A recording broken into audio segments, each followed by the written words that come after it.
કે કોઈ દી પણ કોઈ પણ વસ્તુનો આગ્રહ ન રાખશો. સુખી થવું હોય તો આગ્રહ નહીં રાખવાનો. આગ્રહ રાખશો તમે નહીં થાય એટલે તમને દુઃખ થશે. જે મળે ને પ્રસાદ તરીકે સ્વીકારી લો, આગ્રહ ન રાખો. આ સુખી થવાનું પહેલી ચાવી. બીજું, વાણીથી કોઈ દિવસ વિગ્રહ ન કરો.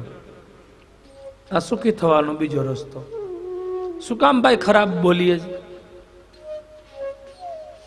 સારું જ બોલીએ, પ્રિય લાગે એવું જ બોલીએ. વાણીથી વિગ્રહ ન કરો. મોંમાંથી એક શબ્દ એવો નીકળી જાય ને, રામાયણને બદલે મહાભારત થઈ જાય. વાણી ઉપર આધાર છે બધો.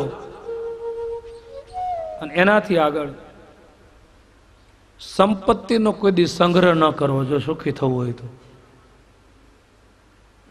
અતિ સંપત્તિ દુઃખનું કારણ બને છે. અને ચોથું, કોઈ દી કોઈના તરફ પૂર્વગ્રહ ન રાખો. થયું? વાત પૂરી. પૂર્વગ્રહ નહીં. ઘડીકમાં તો આપણે એ દોસ્ત બની જાય, ઘડીકમાં દુશ્મન બની જાય. અહીં ભેગા બેઠા હોય તારે વખાણ કરે, બહાર જાય તો પછી એનું ખરાબ થઈ જાય.